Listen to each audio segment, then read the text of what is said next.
Sa video na to, susubukan natin paabutin ng 75 kilometers per liter yung ating fuel consumption.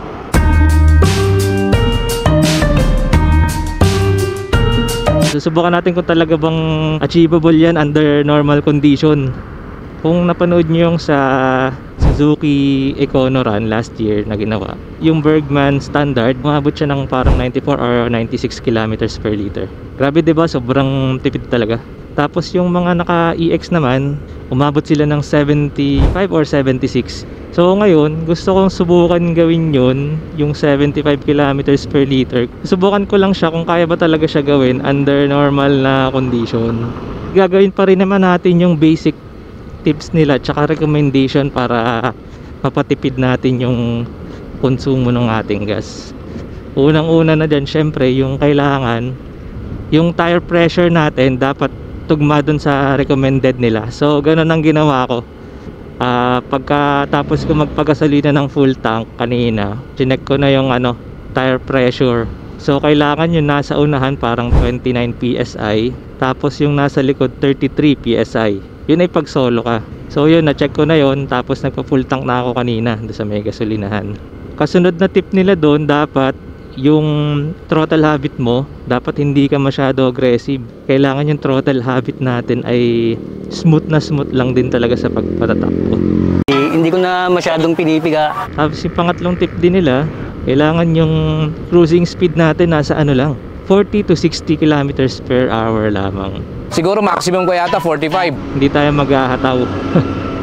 Asahan na natin na medyo boring tong ride na to. Gusto nga natin malaman kung talagang ma-achieve ba ng mga normal na Bergman EX user Katulad ko, di ba? Naka Bergman EX. Tapos syempre para ma-achieve natin yan, gagawin din natin yung ginawa nila. Tumakbo kasi sila ng 100 kilometers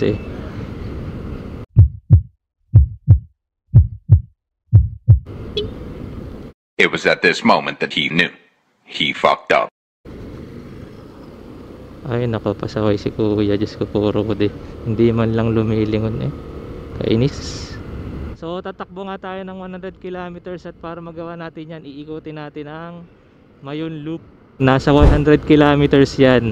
Basta magmumula ka sa Lucena, kasi mula ako Lucena, paikot ako puntang Chaong, San Pablo, Nagcarlan, Liliw, Lokban, Tayabas, tapos Lucena ulit. Yan, mga nasa 100 kilometers yan, kaya yan ang babaybay natin. So ngayon kasi nandito tayo sa sa bypass road. Yan ang dahilan kung bakit tayo nagra-ride, para makakita ng ganyang napakagandang view. Yan ang babaybay yan ang iikutin natin. Napakaganda, di ba? Dito yan sa Sariaya Bypass Road.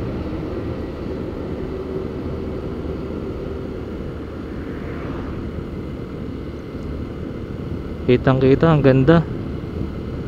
Ang aliwalas, hindi takip siya ng ulap Kaya ang sarap mag-ride diba? Isa yan sa mga dahilan kung bakit tayo nagra-ride. Tsaka nga pala mga tol, bale 96% pala ng viewers natin ay hindi nakasubscribe. Sana mag-subscribe kayo sa ating channel mga tol, para support lang ba. Tsaka sana i-like nyo rin yung video natin. Salamat.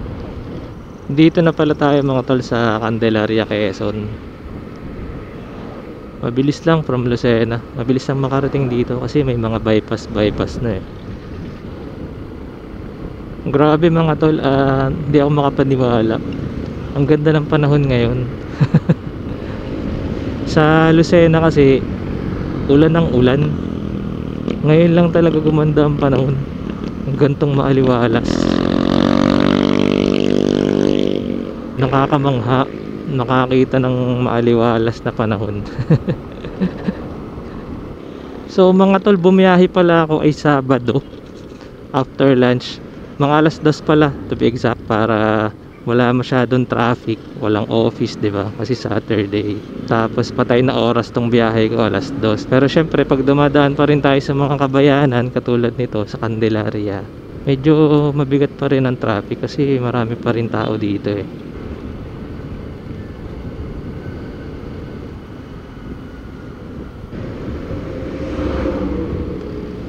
Ala, grabe oh, tagilid na oh. Napakadelikado naman ibiyahe niyan. Bakit naman pinipilit pa nila?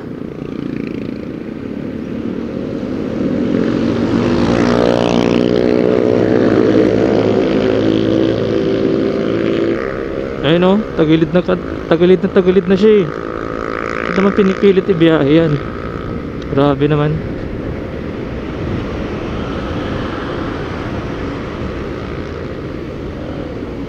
Dapat din nila pinipilit ibiyahe yan, di ba? Kasi delikado na yan sa lahat eh.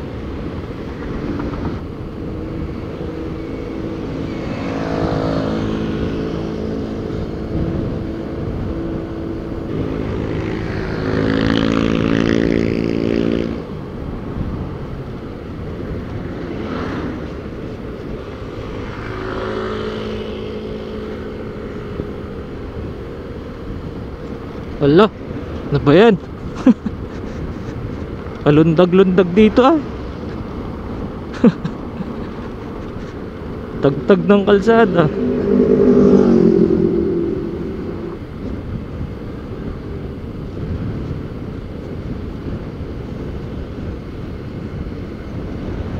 Bilib din talaga ako dito sa Bergman kasi sobrang komportable niya talaga i-ride. Sakto siya sa ano ko. Dahil 5'6" ako, sakto lang siya. Yung shoulder ko relax lang, yung throttle ko, yung paa ko pwede ko itaas, pwede ko ibaba, di ba? Laking comfort talaga nitong ano, footboard din natin. Tapos yung upuan talaga niyan, lambot, sarap talaga upuan.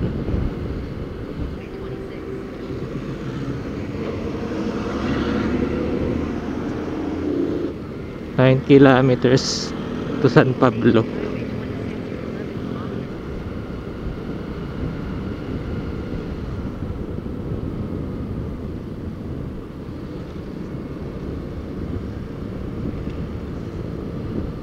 Ang ganda naman ng view dito, di ba? Feeling ko nasa gilid na tayo. Malapit na tayo sa gilid ng Bundok Banahaw.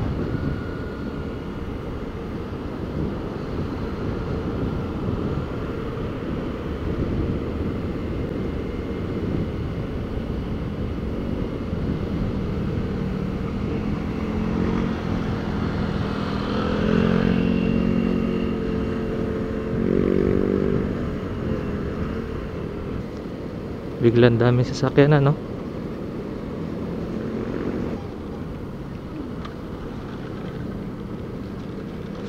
City of San Pablo. Dito na tayo sa Arco, mga tol, ng San Pablo.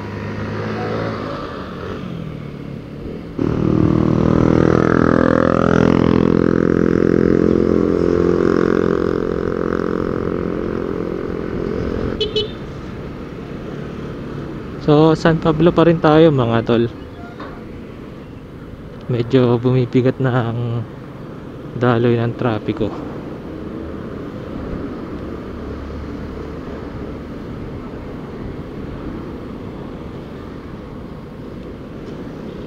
So, bali traffic dito sa ano, sa San Pablo, no, San Pablo City kasi dumaan tayo ng syudad eh. Hindi ko kasi alam kung may bypass pa dito o wala eh. Kaya ayan, kasabay pa natin mga truck.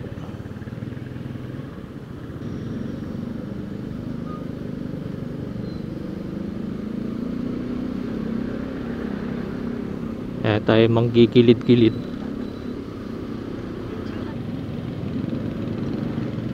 Ay, nakago. Ito. Isang minuto pa.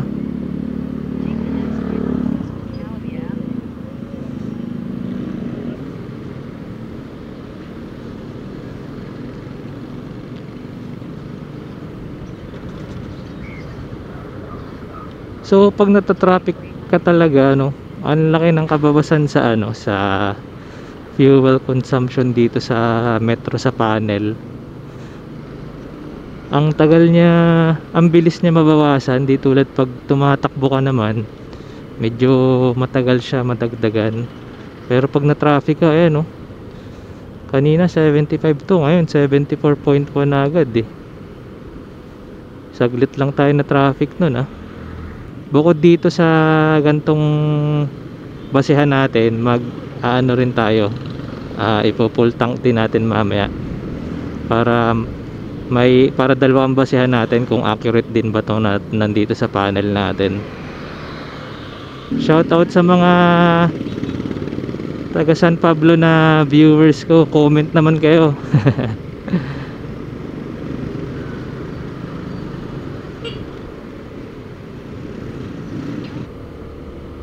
Paahon to, malaking kabawasan din to sa ano natin, fuel consumption.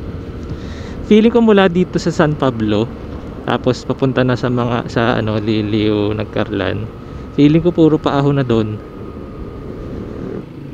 Sigurado malaking kabawasan yan sa ano natin, fuel consumption. Pero ganun talaga eh. Hindi naman tayo pwede mamili ng kalsada na dadaanan natin eh. Kung paahon talaga dun eh, wala tayong magagawa, di ba?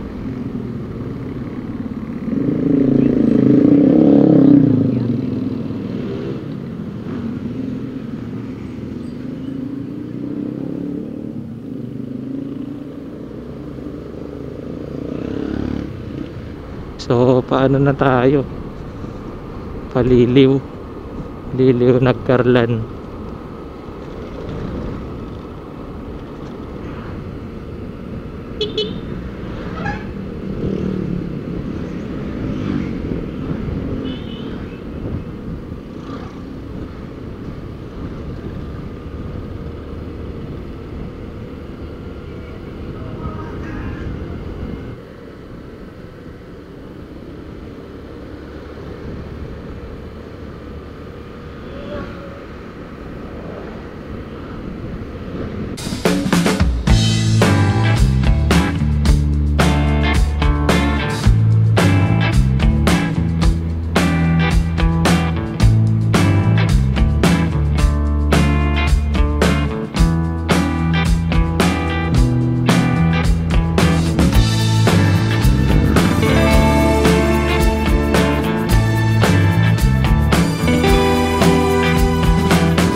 Ganda ng kalsada dito sa Nagkarlan, Rizal Road.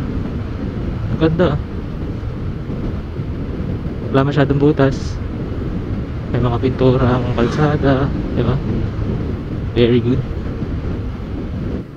Taklob na yung bundok. May ulap na. Sayang, kitang-kita pa man din dito sa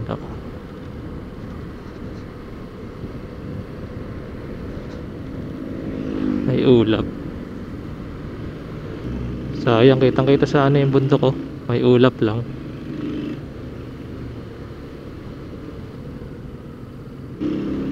Uy, ganda naman nun.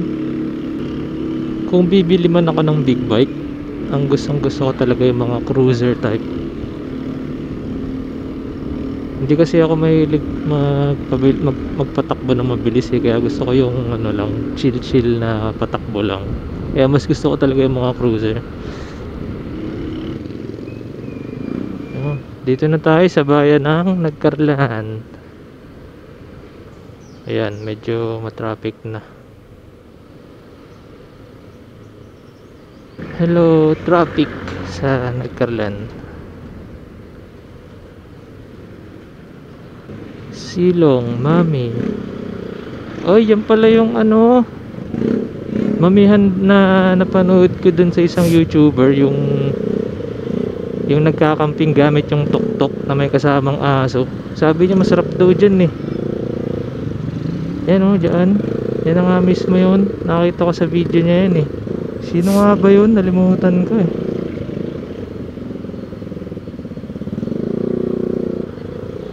Yan nga lang, medyo matraffic talaga pala dito. Uy, may lambanog si kuya. So, pinatigil tayo banda dito. Ano kasi ang kurba dito matarik mahirap, hindi pwedeng walang nagga-guide, lalo na pag mga galing sa baba, yung mga paahon kailangan talaga nila ng persa.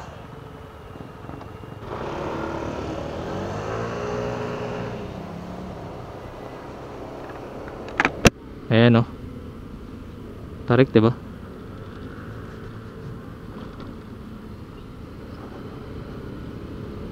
Parang sa bitukang manok, pero yung part na yun lang naman.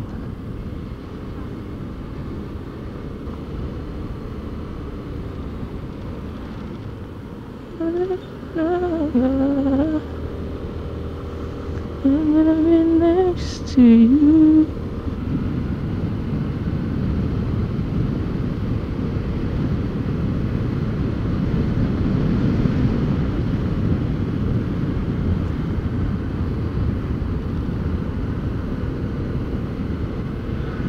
Where's my love? Sing.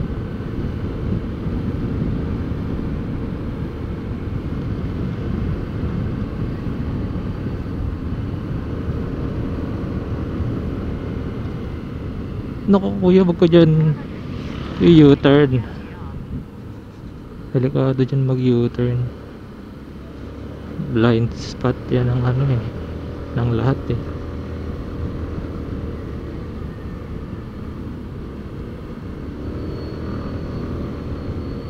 Okay, anong bayan naman to? Bayan ng to? Liliw? Feeling ko bayan ng Liliw to.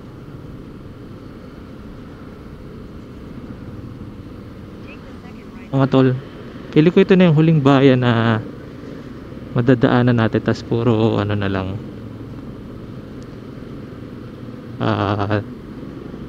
highway na, kung hindi ako nagkakamali.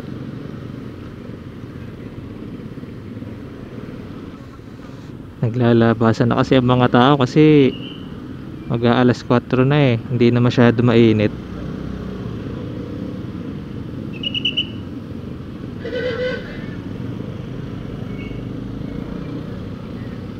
Hindi ko alam kung may bypass din dito pero wala siguro kasi dito tayo pinadaan ni Waze sa loob ni Google Maps.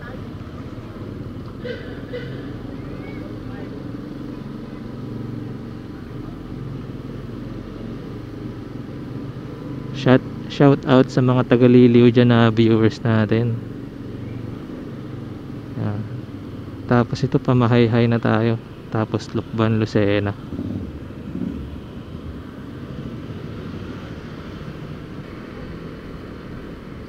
Dito na tayo sa mahay-hay mga tol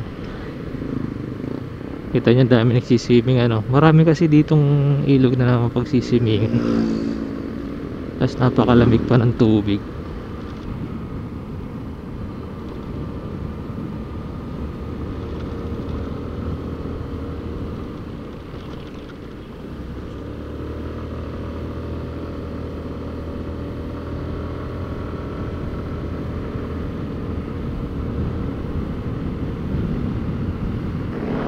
Tuloy na bakal.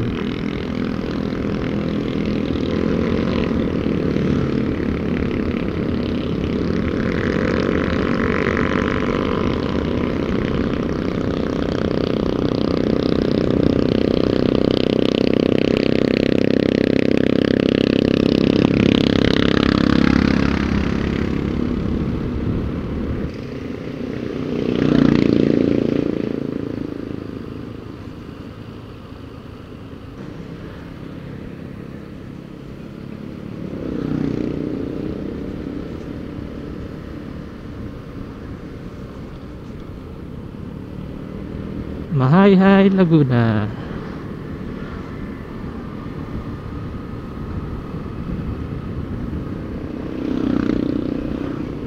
So andito na pala tayo sa bayan ng Mahay-hay. So mukhang medyo matatraffic na naman tayo dito ng kauntian.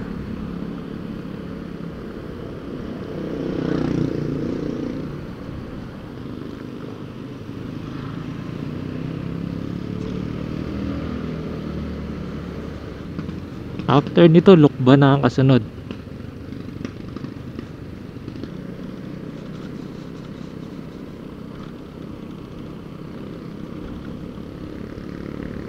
Meron palang sapa sa ilalim. Uy, pwede pala motor dito. Gawa pala nito ang tulay. Kaya hindi pwede ang mga sasakyan. Tama nga naman. Lalampas lang natin ang bayan ng Mayhay. Na ayun na yung bundok naman. Sa kanan na natin. Sarap dito mga talo. Kasi maraming puno dito. Malamig dito. Pero sa dilim, pag madilim na, nakakatakot dito kasi wala talagang poste ng ilaw. Ang aasahan mo lang ilaw, edi yung sa'yo lang.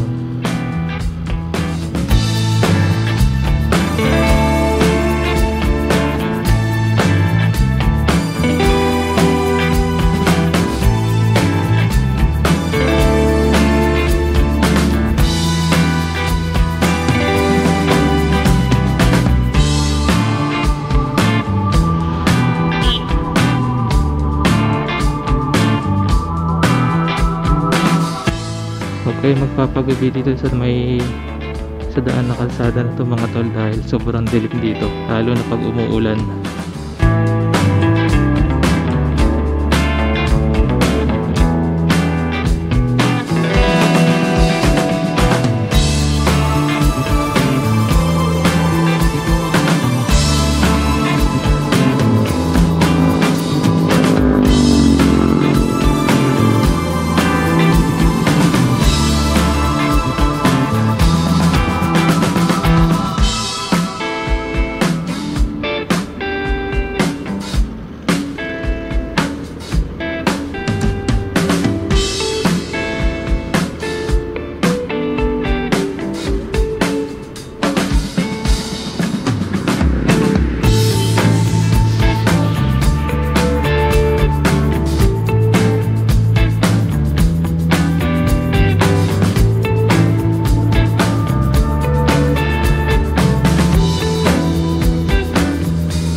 Bunahaw, nandito sa may harap-harap natin. Palukban na tayo.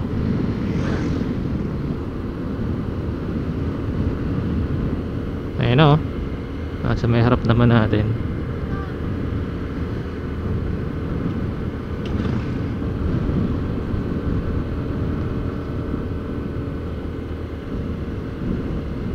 May papakita ako mamaya sa inyong spot sa may Lukban na napakaganda. Kitang kita rin yung bundok Banahaw. Madadaanan naman natin yun mamaya kasi sa bypass yun.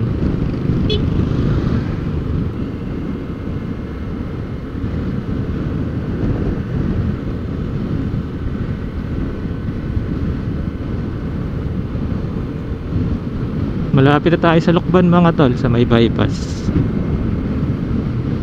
Yan o, bundok ko, ganda. Please, wag po kayong mag-u-turn pagkalampas ng kurba. Blind curve yun eh, diba?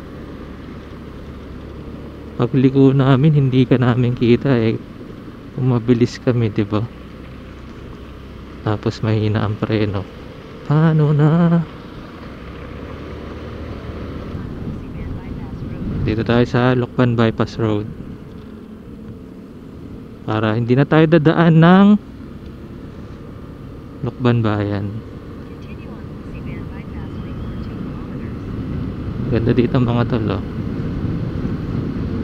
Malamig pati dito sa Mahihay Lukban. Malamig ang klima dyan. Hindi naman to the point na katulad ng Tagaytay, pero malamig din.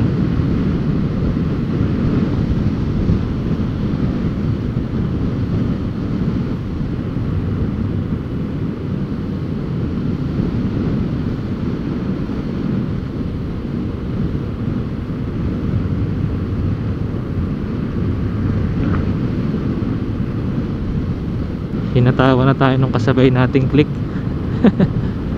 Nakasabay natin sa nagkarlan kanina eh. Mukhang palusena din siya siguro.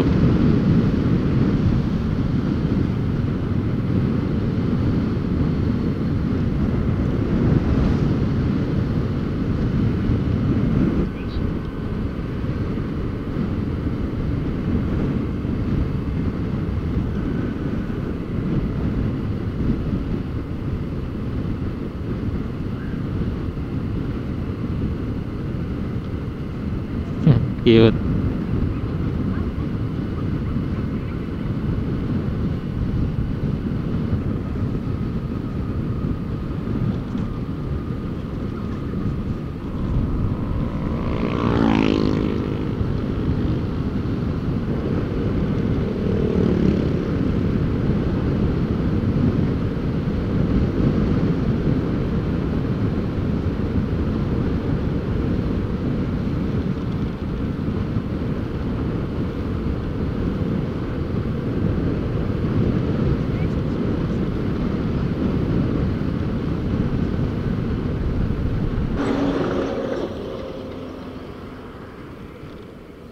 Ay, ito yung sinasabi kong view mga tol, oh. Maganda dito ang view eh. Dito tayo sa kabila. Mas maganda dito sa kabila eh.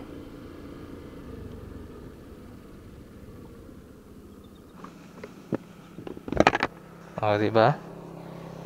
Ayan oh. Diba? Ganda ng view dito oh. Sabi sa inyo mga tol, diba? Bypass lang to. Tigil lang tayo saglit for picture. Tayo na ulit.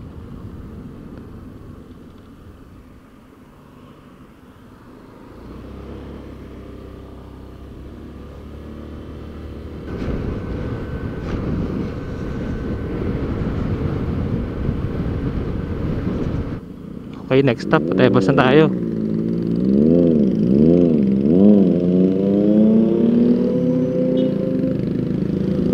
Puro pababa na dito, mula dito hanggang Tayabas pababa na, kaya medyo makakatipid tayo ng kaunti. Sarap talaga dito sa Lukban, malamig.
Dito na tayo sa Tayabas mga tol.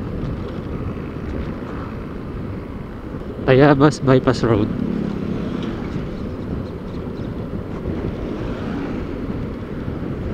Kita mo na yung dagat doon oh.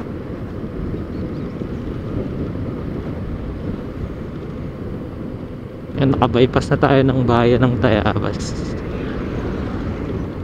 Dito na tayo sa kanan. Palusena na tayo. Bali nakaka 102 kilometers na talaga tayo. So diretso na tayo sa gasolinahan. Katulad dito na ulit tayo sa gasolinahan. Bali naka 108.8 kilometers na yung takbo, tapos 70. Kaya full tank ako. Full tank unleaded. Oo. 1.772. So eto na mga tol, ang nagamit natin ay 1.77 per liter. 108 divided by 1.772. Well, tayo ay naka 61 kilometers per liter. Pero base dito sa panel natin, tayo ay naka 69.9. So, hindi to accurate. 69.9 daw. Loko. So, yun. Yung result ng ating ride, ng ating challenge experiment. Kaya, ngayon, salamat sa panonood nyo mga tol. Huwag nyo kakalimutan na mag-subscribe at i-like yung ating video. Suporta lang ba? Suporta. So, bali yun lang muna sa ngayon mga tol. Maraming salamat. Tayo uuwi na. Thank you. Thank you sa inyong panonood. Bye-bye. Next time ulit sa susunod na ride ulit natin. Sana mag-ride naman tayo sa either sa beach or sa ilog or campsite.